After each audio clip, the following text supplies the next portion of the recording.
warm, but wait, if you're patient enough, that warm weather will be here, just not this weekend. Rain for most. There is still that risk of some light icing in the hill country, and based on temperatures dropping a little faster now, I've nudged that risk of some light freezing rain all the way toward western sections of Williamson, Travis, and Hayes counties, keeping in mind very light at worst.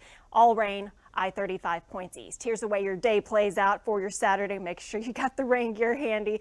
34 at 6 a.m. in Austin, up to 38 by 10 o'clock. Lunchtime 40 and right around 42 degrees for your afternoon high. But then the second half of the weekend, we see clouds give way to sunshine. Not exactly balmy, but better. Sunshine and 60 degrees. 70s have to wait till next week. Currently outside, we have fallen to 35. Only a trace of rain so far. Biggest concern. All right. Are we working this time? I think we are. Charles, hello. I see you. You're there. Although your whole comment isn't appearing. I'm not sure why it's kind of shoved off to the side, but I get the idea. I'm actually going to grab, by the way, thanks for your patience earlier. My microphone, for whatever reason, wasn't working earlier. Are you guys hearing me, by the way? Let me make sure it's actually working. Yes, it is working. So my microphone wasn't working, and so I pulled the plug on something, and as soon as I did that, the whole feed froze, and I had, the little whirling, swirling thing of death. Francisco, what's going on? Thanks for checking in. Natalie, hey, how you doing? Come on up here, mister. We've got visitors. We've got visitors, or at least we have one visitor. Skippy's still downstairs. Ewok, what's going on? Do I get kisses? Yes, I get doggy kisses. Thank you. Hope you're doing well. I haven't seen you all day long. You've been where were you earlier when I was hanging out? You must have been with Daddy. I think so. Did you have a good day? Yes. So we get an Ewok sighting, but maybe not a skipper sighting, but at least I'm glad that the feed's working now. Natalie says cooking now. Do you say cook? Oh, it's working now. I thought you said you were cooking now. I was going to be like, hey, what are you cooking? I'm glad it's working now. Ewok, I'm going to put you right next to me, okay? You're a good boy. So let's talk about the weather, shall we? Jeff, what's going on? Thanks for checking in. I am a little curious. I'm going to see why this little window isn't the right size. I'll kind of work on that maybe next time. That'll be the next thing that I troubleshoot. But at least we got the audio figured out, which was the most important thing. So thanks you guys for checking in, and I appreciate your patience. So here's the deal. Right now we've got temperatures that are not exactly safely above freezing, but they are at least above freezing. We have some light rain that's been pulling through the area. And what's interesting is the areas that are freezing right now are out in western Gillespie and southwest Mason County, which so far has been an area that has been dry. But over time, these spotty showers that you can see here are going to back westward into the hill country, and that's when some potential ice may develop. So coming attractions for you. All right, in terms of your forecast, honestly, there's only one day, and that's tomorrow, as in Saturday, when we're going to be dealing with anything significant. And it'll be light rain for the majority of our area, but just watch out. Elevated roads, surfaces, bridges, all that kind of thing out in the hill country in the morning could be somewhat slippery, especially Mason, Llano, Gillespie counties, the way I see things. So after we get through that, temperatures warm up quite nicely. Sunday, even though it's only going to be around 60 degrees, I guarantee you when you're outside, you will say, wow, it feels so nice. It's a beautiful day just because of where we've been lately. And then temperatures are going to continue to warm up through the rest of the week into the 70s. Can't rule out some low-end rain chances Wednesday, Thursday, and Friday, but for the most part, it looks pretty good, all things considered. Hanson, is this not 3 days in a row? Like, you are setting a record. I'm so impressed. Thanks for checking in. Charles says, your comments disappear too. You have to drag the comments back down. It's kind of annoying. I wish you could have a setting where on Facebook where you said instead of having them disappear, where they just stayed up the whole time. That would make it easier for me when I'm glancing over, because I've got my phone with the feed on it as well. And every time I glance over, I have to go touch it and pull the comments back up because they do go away. Hanson says it does it with everybody. Well, we need to tell them they need to do a project fix or something, because it is not okay. All right, Camp Mabry and the airport only made it to the 30s for temperature highs. Oh, just a mere 30 degrees cooler than average. Ridiculous, right? I think we're all over it. All right, so rain for most and that risk of some icing in the hill country. For now, I don't think it's going to be too terrible, but I would say at this point, the potential Jacob, what's going on? The potential for perhaps just a little tiny bit of light mix. The highest potential is the areas in the bright pink that I have shaded.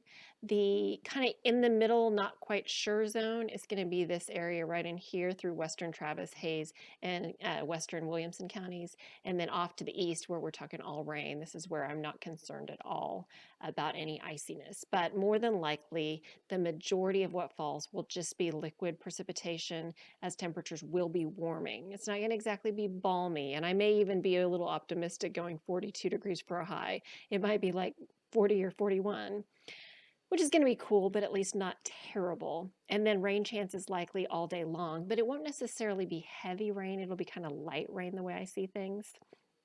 Freddie says, will roads be bad in Mason County? I would say possibly elevated roadways. Temperatures right now in Mason County, I should check the LCRA gauges and see where they stand, but county included, but just know that there's potential, especially the elevated roads. Let's see, Charles says you don't get any notifications. Really? Oh, see, Facebook works in mysterious ways, but either way, I appreciate you checking in, and tell your wife I said thank you. Lydia, how are you? Thank you for checking in. You're asking about a wedding in Round Rock at 8 a.m. That is an early morning wedding. I don't think Round Rock will have issues. I think it would be areas like if Wilco has problems, it might be more like Florence, Liberty Hill, and out west toward Jonestown, perhaps, like heading back westward. I think Round Rock will be above freezing in the morning. But congratulations to the bride and groom. That's exciting. And as you can see, temperatures are going to improve for the second half of the weekend. So we're going to be right around 60 degrees by Sunday afternoon.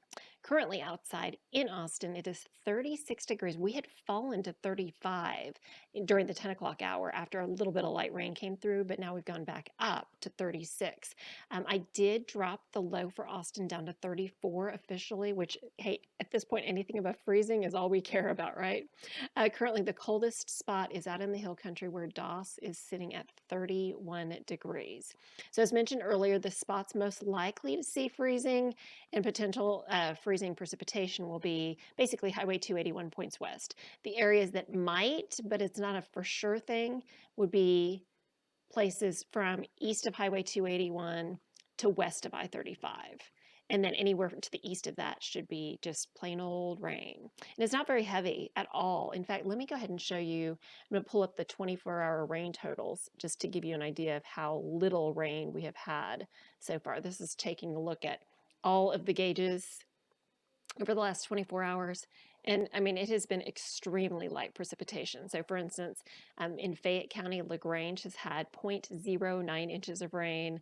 Bastrop, you've had 0.04 inches of rain. The highest total is up near Round Top at about 0.14 inches of rain. But most areas really haven't had a lot. So I mean, that's kind of where we stand right now. And so far, so good in the hill country where it's been drier thus far. But I would just say just be prepared for maybe a little touch of ice, especially in areas off toward the west. I don't know if you saw that when I zoomed in really close. It was even trying to show some mix in LaGrange, but I do think that for the most part it's going to be liquid precipitation unless you're out in the western hill country.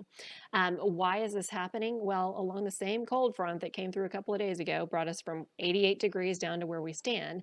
That front's basically stalled right here in the Gulf of Mexico, but this area of low pressure right here is starting to form along it, and what it's going to do over the next 12 hours is going to inch its way a little closer, like right along the coastline. And so as that low pushes closer to us, what that's going to do is pull in the moisture a little closer to us. And so that's why I'm targeting Saturday being a soaking wet, yucky, dreary, cool day. All right, so let's do the hour by hour forecast. Happy midnight, everyone. Happy Saturday. We've made it. It is Saturday officially. Charles, talking about the notifications. I saw that. Yep. So as of right now, most locations are just barely above freezing. As we head toward 3 a.m., though, you can see Llano, Mason, Fredericksburg, and Blanco are all expected to be at or below freezing. And so that's where we could start to see a little bit of light freezing rain develop. It is going to be light, but it is going to be present. Likewise, toward 5 a.m., still the same locations dealing with the potential of some light icing. Burn it right on the line. And I've got the I-35 corridor anywhere between 34 to 36 degrees. And then to the east, a little bit warmer. Then as we head through sunrise, which is at 7 a.m., we can see the same locations out in the hill country, potentially Blanco and Llano and Mason and Fredericksburg and everywhere in between that could be dealing with just a touch of light ice. Finally, we start to see temperatures warm up. So by about 9 a.m., you're out of the woods in Burnett, Llano, and Blanco, and we're still waiting in Fredericksburg, and Mason may be just above. And then finally, by about 10 a.m., everyone should be above freezing. So even though this computer model is still pivoting, showing the potential for Western Gillespie County to perhaps have some icing still at lunchtime tomorrow, I have a hunch we will be pretty much done with any threat by about 10 o'clock in the morning. At which point, then everything's just going to be liquid rain. And then we warm up, if we're lucky, to 42 degrees for a high, which is going to be ridiculously cool. If you are in the hill country, be prepared that you may not even make it out of the 30s for high temperatures on Saturday, which I suppose you've already dealt with that today and yesterday as well, where you haven't made it out of the 30s. And then we still have rain in place, so anyone that has tickets to go to the home opener for the Austin FC, right around 41 degrees at kickoff. And then by the time the game is wrapping up and everyone's heading home, temperatures may be in the upper 30s again. As for the end of this wintry weather stretch, Sunday morning, we should see clouds moving away and temperatures should be chilly, but at least we'll see sunshine rolling in. So I'm kind of excited about that. Sunday should be a nice little way to rebound. All right, so how much ice are we talking about? Renee, what's going on? Thank you for checking in tonight. So right now, as far as that glaze ice, which we dealt with a couple of days ago, that caused all those accidents. I say a couple of days ago. It was Thursday morning, yesterday morning, but it seems like it was a couple of days ago. It seems like forever ago.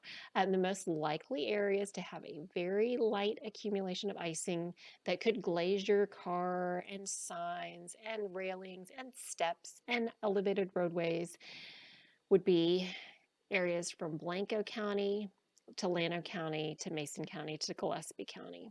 Those really are the most likely spots. So those are the places I would say beware, and then the rest of us just deal with the good old-fashioned rain. So the majority of the rain happens during the daytime hours Saturday, wraps up before sunrise Sunday. We could see about 1/4 of an inch through the I-35 corridor, including Austin, a little bit more than 1/10 of an inch through the areas in the hill country, and the highest rainfall totals will be for those of you in Lee County, Eastern Bastrop County, and Fayette County. Anywhere from, let's say, Smithville to Giddings to LaGrange and Schulenburg, all the way out to Round Top, could pick up about 1/3 to maybe 4/10 of an inch of rain. And then after that, we're done. And it's awesome. All right, so here's that Austin FC forecast. Not probably the best weather for everyone that's going to be out there. One thing that's good, though, is that you're not going to have lightning to contend with. I mean, there's nothing severe about it. It's just going to be that pesky rain where you're kind of like, yeah, need the rain poncho, and it's kind of cold and miserable. So yeah, layers will be your friend, waterproof, warm, all that you can do if you're heading out there. 41 at game time and 40 degrees after the game. And this is maybe even a degree or so optimistic. It may be more like 40 falling to 39 as opposed to 41 falling to 40. But hey, who really can tell the difference between 1 degree and another, right? I mean, let's get real. It's just going to be cold and uncomfortable. Hanson says nothing worse than cold and wet in Texas, except for icy. I think people would argue. They would beg to differ. All right, and then Sunday we see the clouds roll out and the sunshine roll in, and I'm being super optimistic that we could see sunshine and 60 degrees to round out the upcoming weekend, which will be super nice. And then temperatures continue to warm. So by Monday, Tuesday, Wednesday, upper 60s to low 70s. By that point, our average high is actually 69 to 70 degrees. All right, so when we talk about how much rain potential we have, with the majority of it coming tomorrow on Saturday, you can see up to 1/10 of an inch generally hill country, up to 1/4 of an inch possibly for the I-35 corridor, and then 1/4 to maybe 1/2 an inch for areas east of I-35 all the way out through Highway 77. So that's where we stand. And then let's talk about the good stuff, which is first thing on Monday morning. It's going to be cold. I've got you at 33 in Austin, which means one more freeze for most outlying spots early Monday. But then after that, we see things rebound. We're close to 70 on Monday afternoon, right there, with mostly sunny skies. Clouds rolling on Tuesday. We hit low 70s. Then as we head toward Wednesday, patchy clouds around low 70s again. Can't rule out a spotty shower. This computer model keeps it dry on Wednesday. There's another one that throws a couple showers at us, so I put just a 10% chance. Then as we head toward Thursday, this computer model keeps us dry. There's another one that brings a couple of showers, so I threw in a 10% chance. And finally, by Friday, this one does bring some passing showers around and potentially our next cold front. And this takes a while for us to get here. Our next cold front might not arrive until next Saturday, as in March 5th. So it's going to be a while. And in the meantime, we'll have pretty quiet weather and pleasant weather. Outlook for March 6th through 12th as we're approaching spring break all of a sudden. Warmer across Austin and points to the south and east, which will be nice as well. 70s more than likely, looking good. And as far as precipitation goes, we might see slightly wetter than average. And incidentally enough, there may actually be somewhere in the middle of March the first bouts of spring-like severe weather potential. Of course, we'll cross that bridge when we get there. In the meantime, here again is your 7-day forecast, which is looking good. And we have managed to make it through the entire forecast update without any issues, I think. I think we've been fortunate about that. All right, you can always check in at cbsaustin.com for the latest updates on the forecast. I'll actually in the morning check in on conditions, and I'll probably be updating the web weathercast as well, just so you'll have that information. And you can also check out our interactive radar and all that stuff. And on our app, you can do exactly that as well. So it's cbsaustin.com/weather. Those of you who are currently watching on YouTube,